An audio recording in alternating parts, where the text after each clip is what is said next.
down for what? Turn down for what? Now, the Pennsylvania delegation was here. Robert Morris abstained on July 2nd. He was not in the room.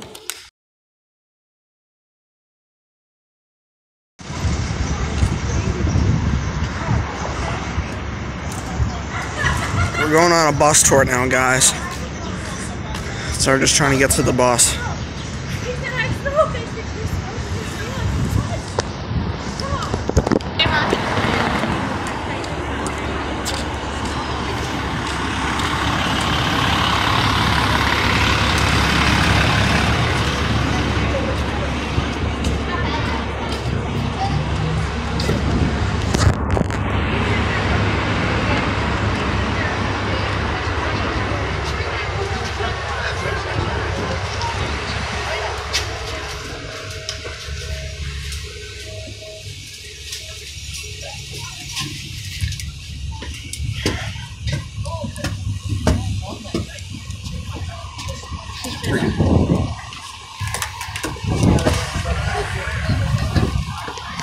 Right off the bat, we've got 27 stops today. Before we come to each one of these stops, I want you to know, you let me know if you want to get off the bus, we'll pull over and make it happen. When you're not at one of these designated stops, however, please remain fully seated at all times, even at a red light. It gets a little bit bumpy out there, even with Miriam's mad skills. We don't want anyone taking a face plant or falling off the bus. Hard to put ads on the sides, I know it's a little bit confusing. The easiest way to do it is just to stand by the side of the stop where you're going. We'll see you pull over and pick you up. It is all the same route, all the same ticket, all the same deal. We'll be running until 5 p.m. this afternoon. After the final vehicle, here's our stop number 1 at 5 and it's one full loop. Keep it in mind, we know it's getting stranded out there and poor customer service. Also, we are in an open-top double-decker, and there are some low-hanging tree branches and other obstacles here in Philadelphia. A little bit of dodging might be required of you. Please watch your heads. I will do my very best to give you warnings whenever there are obstacles coming up, but I'm not some kind of genius or something. Gotta use that spatial awareness. And I guess that's enough logistics. How about some basic Pennsylvania history? As you may or may not know, our founder was a gentleman from England named William Penn. Pennsylvania is Latin for woods or forest, so Pennsylvania does mean Penn's woods. Not limited for our founder, but for his brother, the elder, Admiral William Penn. This is the insistence of King Charles II of England. Our founder wanted to marry into Wales. He was a Quaker. One of the fundamental beliefs of Quakerism is that all men are equal beneath God. He never wanted to name anything after himself or anyone else. As you might imagine, that particular belief that all men are equal beneath God didn't really jive too well with the royals over in Europe, so our founder was pretty heavily persecuted before coming over. He was in fact locked in British prison for about 6 months. You'll sometimes hear the entire area being referred to as Penn's Holy Experiment. Really, it's all going coming here was create a society with absolute religious freedom, which in the 1680s was pretty much completely unheard of. There were even instances when he was in charge of there being people in town who were openly witches. He basically said that was fine. And absolute religious freedom. When our founder William Penn laid out our city, he originally laid the whole thing down in one big grid. All of the east-west running streets on that grid, like the one that we are currently on, he originally named after things that he saw around him in nature. The original name of this street was Sassafras Street. However, this was where all of the illegal horse races would take place back in the day. Enough people would attend these races. They would say, let's head on up to Race Street. That's the name that stuck. That is the official name today. Race Street. All of the north-south running streets on that grid are numbered. Makes navigation fairly simple. Numbers go down as you head east towards the Delaware River, as we are doing right now. Oh, we can get through there. That looks a little bit tight.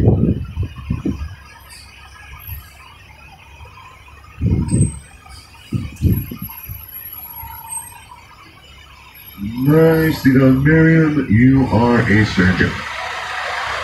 Let me hop on the left here. Just another boat in here, just out ahead of us. To the left, you have a nice view of the Benjamin Franklin Bridge. This is the bridge over to Camden, New Jersey. When this bridge was completed in 1926 at 1,750 feet, it was the longest suspension bridge in the world. It was eventually beaten out by the Ambassador Bridge in Detroit. Of course, today there's Golden Gate and a few others, retains the title of longest blue suspension bridge. That's not really quite as impressive. Turning on to second, just ahead of us on the left, the Fireman's Hall Museum. The first firefighting company in America was created here in Philadelphia. Was a brainchild of Benjamin Franklin. Has a name that's going to be coming up with almost ridiculous type frequency along our tour today. He was our Renaissance man, pretty much did it all. Fireman's Hall Museum itself, you can play with all firefighting equipment, that kind of thing. Down on the left, this is Elfrid's Alley. Elfrid's Alley has been continuously inhabited since 1702. People lived there then, people still live there today. It's not the same people. That does make it the oldest continuously inhabited street in the United States. There are 32 houses on Elfrid's Alley. Today, one is museum. You can go in there, check out a white computer.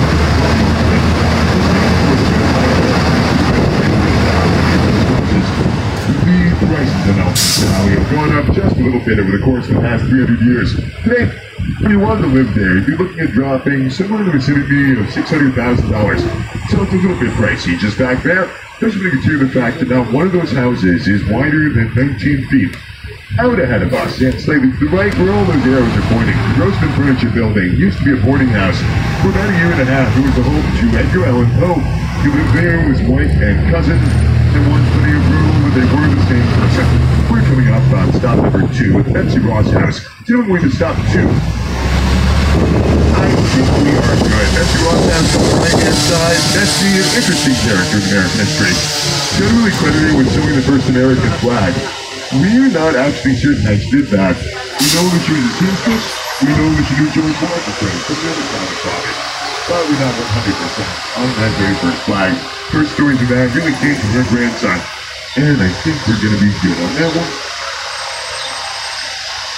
Most people, when they think of Betsy Ross, get something of a Mrs. Claus kind of image in their minds. Truth is, she was a real tough lady. After the unexpected death of her first husband, John Ross, a man named Joseph Ashburn. Ashburn was privateer or pirate. He was arrested by the British government, died in a British prison. One of his cellmates, a man named John Claypool, outlived him, was later released, came over, informed Betsy of her second husband's death, then married her as well. She also outlived him, had 7 daughters, lived to be 84 years old, which for a lady of that time was quite a ripe old age. Real tough lady. That was her grave in the courtyard back there, right next to the hot dog stand. And actually, just about a year ago, they did discover some new evidence that she could have done that first flag. They found in some archive somewhere a previously unknown receipt that she gave George Washington for doing the drinks in his home. So they definitely knew each other, and he definitely knew their seamstress. But yeah, we're not 100% on that very first flag. On the left-hand side, to the south of this wall, is the Arch Street Quaker Meeting House. This is the oldest and largest Quaker meeting house in the world. It is this size because he used to separate the men and the women, wanted both parties to have an equal amount of space, very much into the fairness of Quakers. On the right, we've got a statue called Keys to the Community. This is, of course, Fire Hat. As I said, he was behind that first firefighting company. Now they kind of throw him up at all the fire stations.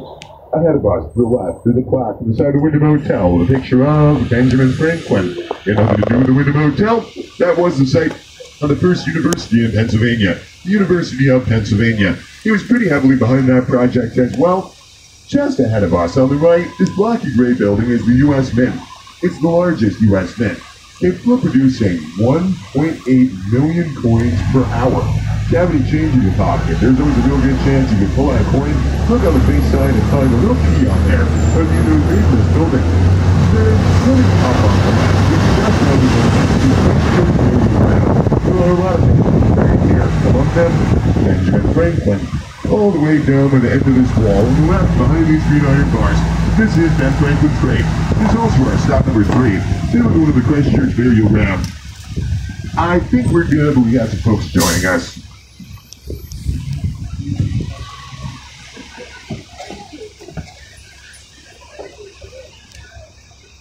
Franklin's grave on the left, behind these green iron bars. It is Philadelphia tradition to throw pennies on his grave, based on his quote, "A penny saved, a penny earned." I was never really clear on exactly how that correlates, but enough people do it that he earns between $3,000 and $4,000 in pennies every year.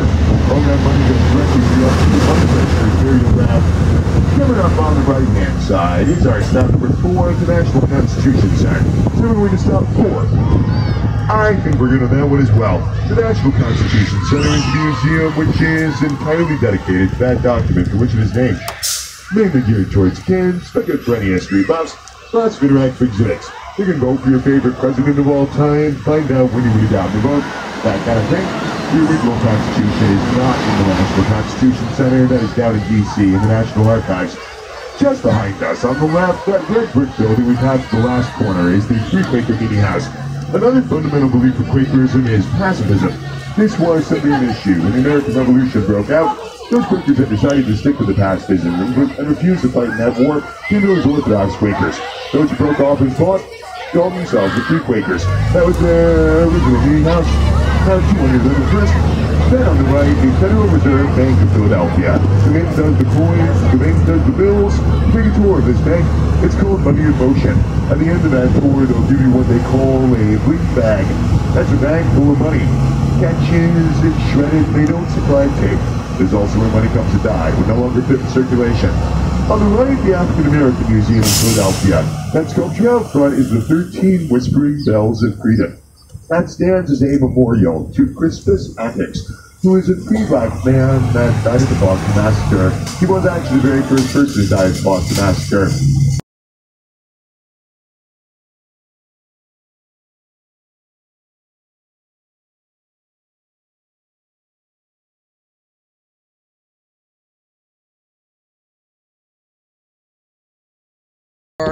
Right now we're at the Philadelphia shipyard, so we're gonna check out the ships here.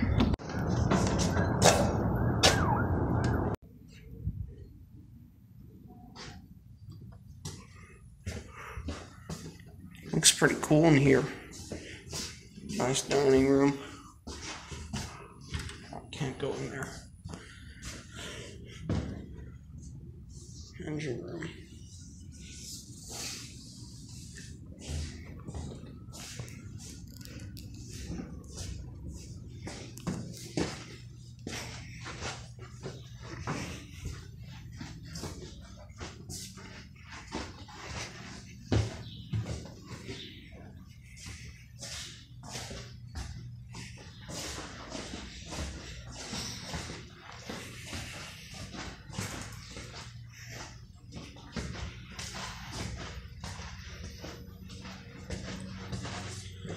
This is the, it's the boiler room, I assume.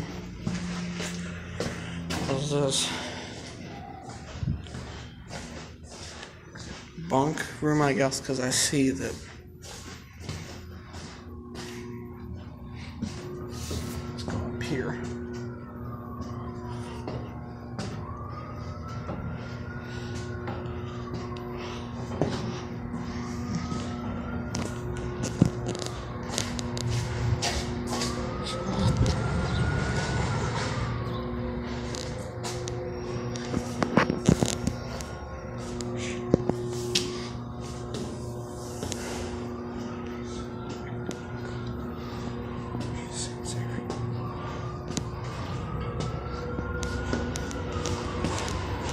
Top of the bar. Well, that's a nice little boat there.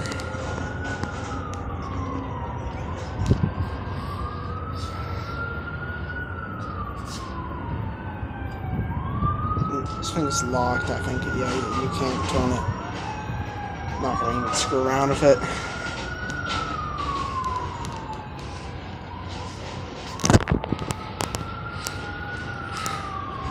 This is like the top floor.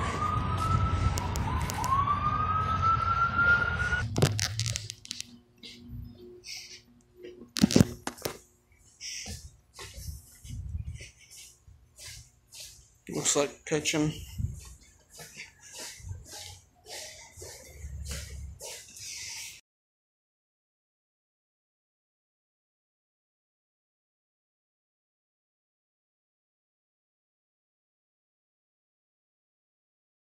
We're now heading out of the hotel. And by the way, the hotel has no 13th floor. So we're heading down right now. We're going back to the train station.